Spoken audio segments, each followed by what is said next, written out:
ವೀಕ್ಷಕರೇ, ತಮಿಳುನಾಡಲ್ಲಿ ಒಂದು ದಟ್ಟವಾದಂತ ಕಾಡಿದೆ. ಅದರ ಹೆಸರು ಸಿರುಮಲೆ ಅರಣ್ಯ. ಈ ಒಂದು ಕಾಡಲ್ಲಿರುವಂತಹ ಪ್ರಮುಖ ದೇವಸ್ಥಾನದ ಸುತ್ತಮುತ್ತ ಒಂದು ವಿಶೇಷ ಜಾತಿಯ ಆಕರ್ಷಕವಾದಂತ ಮರದ ಪ್ರಭೇದವೊಂದು ನಿಮ್ಗೆ ಕಾಣಿಸುತ್ತೆ. ಈ ಒಂದು ಕಾಡಿನ ಸುತ್ತಮುತ್ತ ಮರಗಳು ಸಾಕಷ್ಟು ಸಂಖ್ಯೆಯಲ್ಲಿ ಇದ್ದಾವೆ. ಇದನ್ನ ಕಡಿದ್ರೆ ಇದರ ಕಾಂಡದ ಮಧ್ಯಭಾಗ ಡಾರ್ಕ್ ಬ್ರೌನ್ ಬಣ್ಣದಲ್ಲಿ ಮನೋಹರವಾಗಿ ಕಾಣಿಸುತ್ತೆ. ಈ ಒಂದು ಮರದ ಕಟ್ಟಿಗೆಯಿಂದ ಸಾಕಷ್ಟು ರೂಪದಲ್ಲಿ ಪ್ರಯೋಜನಗಳು ಇದ್ವು. ಅಲ್ಲಿಯ ಕುಶಲಕರ್ಮಿಗಳು ಈ ಒಂದು ಮರದ ಕಟ್ಟಿಗೆಯನ್ನ ಬಳಸಿ ಅನೇಕ ತರಹದ ಉಪಯೋಗಿ ವಸ್ತುಗಳನ್ನ ತಯಾರಿಸ್ತಿದ್ರು. ಉದಾಹರಣೆಗೆ ವಾದ್ಯಗಾರರಿಗೆ ವೀಣೆ ಹಾಗೂ ಸಂಗೀತ ಸಲಕರಣೆಗಳನ್ನ ಇದೇ ಒಂದು ಮರದಿಂದ ತಯಾರು ಮಾಡಲಾಗ್ತಿತ್ತು. ಇದಲ್ಲದೆ ಇತರೆ ವ್ಯಾಪಾರಿಗಳು ಕೂಡ ಇದೇ ಒಂದು ಮರದ ಕಾಂಡದಿಂದ ಇನ್ನಿತರೆ ಮರದ ವಸ್ತುಗಳನ್ನ ತಯಾರಿಸಿ ಸಂತೆಯಲ್ಲಿ ಮಾರಾಟ ಮಾಡ್ತಿದ್ರು.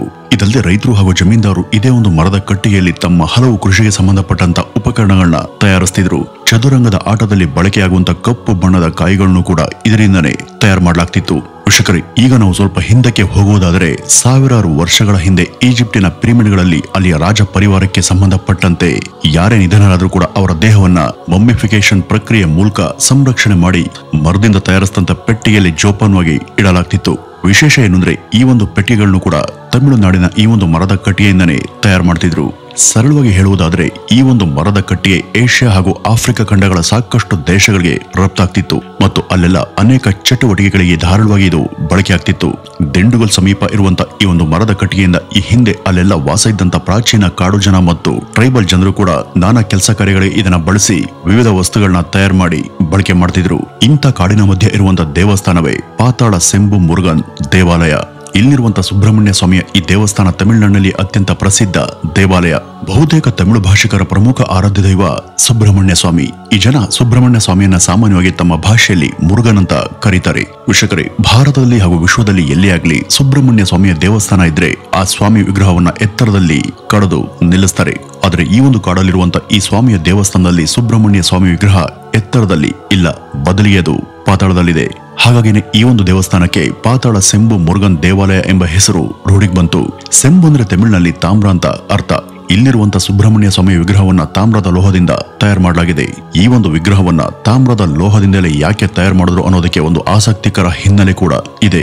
ವೀಕ್ಷಕರೇ, ನಾವು ಚರಿತ್ರೆ ಹಿಂದಕ್ಕೆ ಹೋದ್ರೆ ಅಂದ್ರೆ ಸುಮಾರು ಕ್ರಿಸ್ತ ಶಕ 11 ಮತ್ತು 12ನೇ ಶತಮಾನದ ಸಮಯದಲ್ಲಿ ಇಲ್ಲೆಲ್ಲ ಆಳ್ವಿಕೆ ಮಾಡ್ತಾ ಇದ್ದಂತ ಚೋಳರು ಇಡೀ ತಮಿಳುನಾಡನ್ನೇ ತಮ್ಮ ವಶದಲ್ಲಿ ಇಟ್ಕೊಂಡಿದ್ರು. ಆ ಒಂದು ಸಮಯದಲ್ಲಿ ಇಲ್ಲೆಲ್ಲ ಆಳ್ವಿಕೆ ಮಾಡ್ತಾ ಇದ್ದಂತ ಒಬ್ಬ ಚೋಳರ ಅರಸ ಒಂದ್ಸಲ ಪ್ರಯೋಗವನ್ನ ಮಾಡ್ತಾನೆ. ಎಲ್ಲ ಲೋಹಕ್ಕಿಂತಲೂ ಕೂಡ ಪ್ರಬಲವಾದಂತ ಮ್ಯಾಗ್ನೆಟಿಕ್ ಫೀಲ್ಡ್ ಅಥವಾ ಕಾಂತ ಕ್ಷೇತ್ರ ವಲಯವನ್ನ ತನ್ನ ಸುತ್ತಲೂ ಸಶಕ್ತವಾಗಿ ನಿರ್ಮಿಸುವಂತ ಲೋಹ ಯಾವುದು ಅಂತ ಅವನು ಹುಡುಕಾಡಿದಾಗ ಅವನಿಗೆ ಸಿಕ್ಕಿದ್ದೇ ಈ ತಾಮ್ರದ ಲೋಹ. ಹೀಗಾಗಿ ಇಂಥ ಶಕ್ತಿ ಇರುವಂತ ತಾಮ್ರದಿಂದ ಅವನು ಕುಶಲಕರ್ಮಿಗೆ ಒಂದು ಮುರುಗನ್ ವಿಗ್ರಹವನ್ನ ತಯಾರು ಮಾಡೋದಕ್ಕೆ ಕೇಳ್ಕೊಂಡ. ಈ ರೀತಿ ತಯಾರಾದಂತ ಆ ಒಂದು ವಿಗ್ರಹವನ್ನ ವಿಶಿಷ್ಟವಾದಂತ ಮತ್ತು ಸೂಕ್ತವಾದಂತ ಜಾಗದಲ್ಲಿ ಪ್ರತಿಷ್ಠಾಪನೆ ಮಾಡಬೇಕು ಅನ್ನೋದು ಅವನ ಉದ್ದೇಶ ಆಗಿತ್ತು. ಇದಕ್ಕಾಗಿ ಆ ಪಂಡಿತರಿಗೆಲ್ಲ ಸರಿ ಹೊಂದುವಂತ ಒಂದು ನಿರ್ದಿಷ್ಟ ಸ್ಥಳವನ್ನ ಹುಡುಕೋದಿಕ್ಕೆ ಆತ ಆದೇಶ ಮಾಡ್ತಾನೆ. ಆಗ ಅವರೆಲ್ಲ ದಿಂಡುಗಲ್ ಬಳಿ ಇರುವಂತ ಈ ಒಂದು ಅರಣ್ಯದಲ್ಲಿ ಒಂದು ಸ್ಥಳವನ್ನ ಆರಿಸಿ ಅವನಿಗೆ ಸೂಚಿಸ್ತಾರೆ. ಈ ರೀತಿ ಆ ರಾಜನಿಂದ ಇಲ್ಲಿಯ ತಿರುಮಲೆ ಅರಣ್ಯದ ಸುಮಾರು 16 ಮೀಟರ್ಗಳಷ್ಟು ಆಳದ ಜಾಗದಲ್ಲಿ ತಾಮ್ರದಿಂದ ತಯಾರಾದಂತ ಮುರುಗನ್ ಸ್ವಾಮಿಯ ವಿಗ್ರಹ ಪ್ರತಿಷ್ಠಾಪನೆಯಾಗಿ ಅಲ್ಲಿ ಒಂದು ರಹಸ್ಯವಾದ ದೇವಾಲಯ ನಿರ್ಮಾಣ ಆಗುತ್ತೆ. ಈ ಒಂದು ಸ್ಥಳ ಎಷ್ಟು ವಿಚಿತ್ರವಾಗಿತ್ತು ಅಂದ್ರೆ ಇಲ್ಲೆಲ್ಲ ನೈಸರ್ಗಿಕವಾಗಿ ಕೂಡ ಇಷ್ಟು ಆಳದ ಪಾತಾಳ ತಾಂತಾನೆ ಸೃಷ್ಟಿಯಾಗಿತ್ತು. ಹೀಗಾಗಿ ಆ ಪಂಡಿತರು ಆ ಒಂದು ಜಾಗನೇ ಅತ್ಯಂತ ಪ್ರಶಸ್ತವಾದಂತ ಜಾಗ ಅಂತ ಭಾವಿಸ್ತಾರೆ. ರಾಜ ಮತ್ತು ಅವನ ಪಂಡಿತರು ಈ ಮೊದಲೇ ನಿರೀಕ್ಷೆ ಮಾಡದಂತೆ ಅಲ್ಲಿ ಪ್ರತಿಷ್ಠಾಪನೆಯಾದಂತ ತಾಮ್ರದ ಮುರುಗನ್ ವಿಗ್ರಹ ಉಳಿದೆಲ್ಲ ಲೋಹಕ್ಕಿಂತನೂ ಕೂಡ ಶಕ್ತಿಶಾಲಿಯಾದಂತ ಮ್ಯಾಗ್ನೆಟಿಕ್ ವಲಯವನ್ನ ಸೃಷ್ಟಿ ಮಾಡಿತ್ತು ಹಾಗೂ ಇದು ಇತರೆ ಮೆಟಲ್ ವಸ್ತುಗಳನ್ನು ಕೂಡ ತನ್ನ ಕಡೆಗೆ ಸೆಳೆಯಬಲ್ಲದಾಗಿತ್ತು. ಇಂಥ ಒಂದು ಭೌತಿಕ ರಾಸಾಯನಿಕ ಪ್ರಕ್ರಿಯೆ ಮನುಷ್ಯನ ಮೆದುಳಿನ ಒಳಗೂ ಕೂಡ ಅಲ್ಲಿರುವಂತ ನರತಂತುಗಳ ನಡುವೆ ನಡೆಯೋದನ್ನ ಬಹಳ ಇತ್ತೀಚೆಗೆ ಮೆದುಳು ತಜ್ಞರು ಕೂಡ ಪತ್ತೆ ಹಚ್ಚಿದ್ದಾರೆ. ತಾಮ್ರದಿಂದ ತಯಾರಾದಂತಹ ಮುರುಗನ್ ವಿಗ್ರಹ ಪ್ರಬಲವಾದಂತಹ ಶಕ್ತಿಯ ತರಂಗಗಳನ್ನ ಅಲೆಗಳ ರೂಪದಲ್ಲಿ ಹೊರಸೂಸುತ್ತೆ. ಇದೇ ತರಹದ ಕೆಲವು ಶಕ್ತಿ ತರಂಗಗಳನ್ನ ನಮ್ಮ ಮೆದುಳಿನ ನರತಂತುಗಳು ಕೂಡ ಹೊರಹಾಕ್ತವೆ. ಅವುಗಳನ್ನ ನಮ್ಮ ಹಿರಿಯರೇ ಸುಮಾರು 5 ವಿಧದ ರೀತಿಯಲ್ಲಿ ವರ್ಗೀಕರಣ ಮಾಡಿದ್ದಾರೆ. ಅವೇ ಆಲ್ಫಾ, ಬೀಟಾ, ಗಾಮಾ, ಡೆಲ್ಟಾ ಹಾಗೂ ಥೇಟಾ.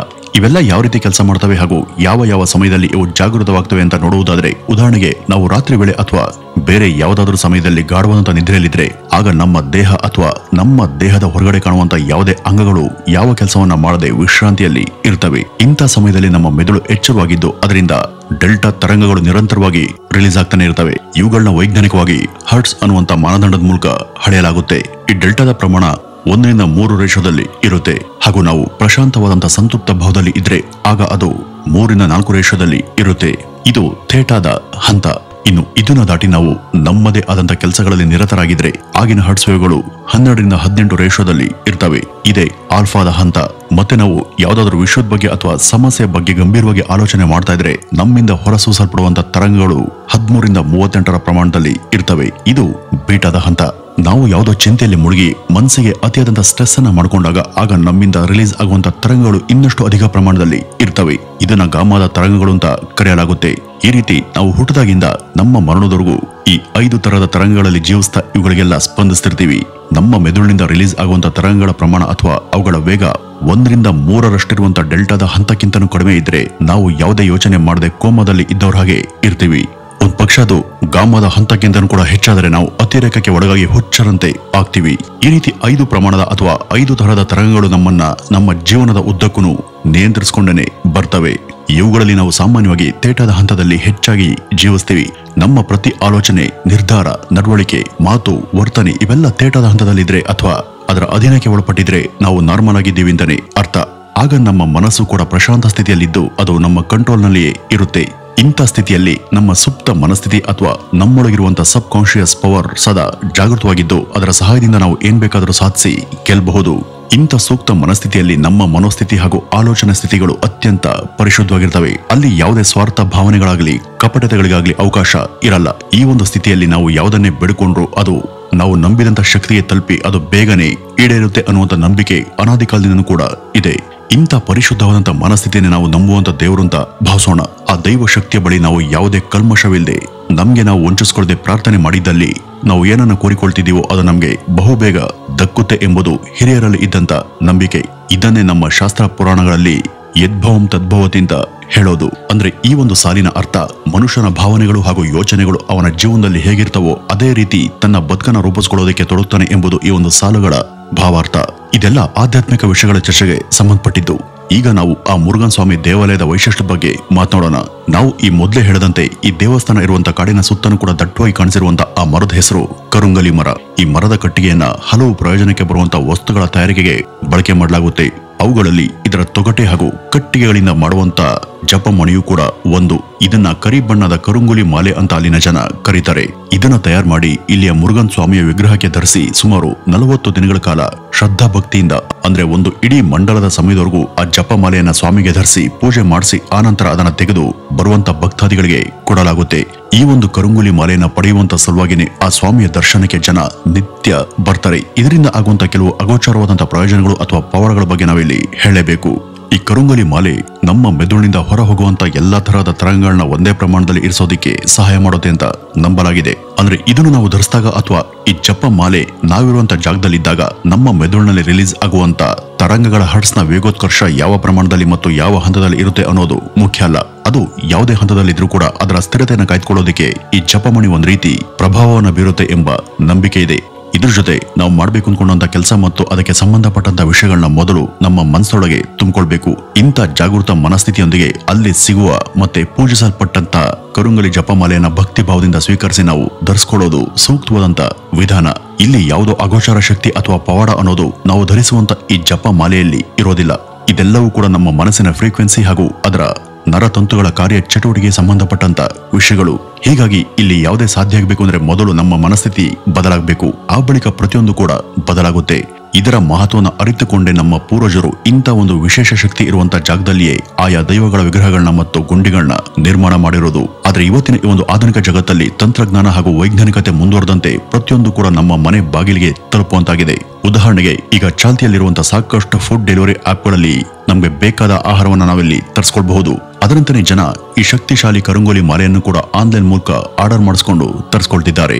ಜನರ ಈ ಒಂದು ದೌರ್ಬಲ್ಯವನ್ನೇ ಬಂಡವಾಳ ಮಾಡಿಕೊಂಡು ಆನ್ಲೈನ್ ನಲ್ಲಿ ಎಷ್ಟೋ ಜನ ನಕಲಿ ವ್ಯಕ್ತಿಗಳು ಇಂಥ ನಕಲಿ ಜಪ ಮಾಲೆಗಳನ್ನ ನಿಜ ಅಂತ ನಂಬಿ ನಕಲಿ ವ್ಯವಹಾರದ ಮೂಲಕ ಮಾರಾಟ ಮಾಡಿಕೊಂಡು ನಿಮಗೂ ಕೂಡ ವಂಚಿಸ್ತಾ ಅವ್ರು ಮಾತ್ರ ಹಣವನ್ನ ಮಾಡ್ಕೊಳ್ತಿದ್ದಾರೆ. ಇದ್ಯಾವ್ದ್ರ ಜ್ಞಾನ ಕೂಡ ಇಲ್ಲದಂತ ಎಷ್ಟೋ ಜನ ಎಲ್ಲ ತಿಳಿದು ಕೂಡ ಇಂಥ ಮೋಸದ ಜಾಲಕ್ಕೆ ಬಿದ್ದು ಬಲಿಯಾಗೋದ್ರ ಜೊತೆಗೆ ತಾವು ಖರೀದಿ ಮಾಡದಂತ ಜಪಮಾಲೆಯಿಂದ ಯಾವುದೇ ಪವಾಡ ಅಥವಾ ಬದಲಾವಣೆ ಆಗ್ಲಿಲ್ಲ ಅಂತ ದೇವರ ಅಸ್ತಿತ್ವವನ್ನೇ ದೂಷಣೆ ಮಾಡ್ತಾರೆ.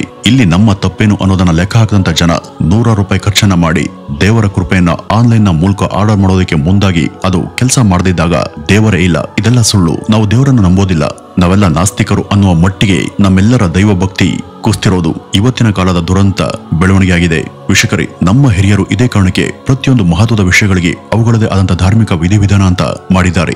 ಇಲ್ಲಿ ಪ್ರತಿಯೊಂದಕ್ಕೂ ಅವುಗಳದೇ ಆದಂತ ನಿಯಮಾವಳಿ ಇದೆ. ಅದನ್ನ ಅದರ ಹಿನ್ನೆಲೆಯಲ್ಲಿ ಗೌರವಿಸಿ ಫಾಲೋ ಮಾಡಿದ್ರೆ ಏನಾದ್ರೂ ಪ್ರತಿಫಲ ಸಿಗೋದಿಕ್ಕೆ ಸಾಧ್ಯ. ಇವತ್ತಿನ ಕಾಲದ ಮಹಿಮೆಯಿಂದ ನಾವು ಪ್ರತಿಯೊಂದಕ್ಕೂ ಶಾರ್ಟ್ ಕಟ್ ಅನ್ನ ಹುಡುಕ್ತಾ ಹೋದ್ರೆ, ಅದರಲ್ಲೂ ಇದನ್ನ ನಾವು ದೈವದ ವಿಚಾರಕ್ಕೂ ಅಳವಡಿಸೋದಕ್ಕೆ ಪ್ರಯತ್ನ ಮಾಡಿದ್ರೆ ಅದರಿಂದ ಯಾವುದೇ ಪ್ರಯೋಜನ ಇರೋದಿಲ್ಲ. ಇನ್ನು ಈ ದೇವಸ್ಥಾನ 800 ವರ್ಷಗಳ ಹಳೆಯ ಇತಿಹಾಸವನ್ನು ಹೊಂದಿದ್ರೂ ಕೂಡ ಇದು ಇವತ್ತಿನ ಸ್ವರೂಪವನ್ನು ಪಡೆದದು 20ನೇ ಶತಮಾನದಷ್ಟು ಈಚೆಗೆ. ಹಲವು ಸಲ ದೈವಶಕ್ತಿ ಮಾನವ ಪ್ರಯತ್ನಗಳ ಮೂಲಕ ತನ್ನ ಉದ್ದೇಶವನ್ನ ಈಡೇರಿಸಿಕೊಳ್ಳುತ್ತೆ ಅಂತ ನಂಬ್ತಾರೆ. ಇದಕ್ಕೆ ತಮಿಳುನಾಡಿನಲ್ಲಿ ಇರುವಂತಹ ಮುರುಗನ್ ಸ್ವಾಮಿ ದೇವಾಲಯ ಒಂದು ಸಣ್ಣ ಸಾಕ್ಷಿ ಇರಬಹುದಷ್ಟೇ. ನಿಮ್ಗೆ ಅನುಕೂಲ ಆದ್ರೆ ಯಾವಾಗ್ಲಾದ್ರೂ ಒಂದು ಪ್ರಶಾಂತ ಮನಸ್ಸಿನೊಂದಿಗೆ ಈ ಒಂದು ದೇವಸ್ಥಾನಕ್ಕೆ ಹೋಗ್ಬನ್ನಿ ಅಂತ ಹೇಳ್ತಾ ಇವತ್ತಿನ ಈ ಒಂದು ವಿಡಿಯೋವನ್ನ ಇಲ್ಲಿಗೆ ಮುಗಿಸೋಣ. ನಮಸ್ಕಾರ.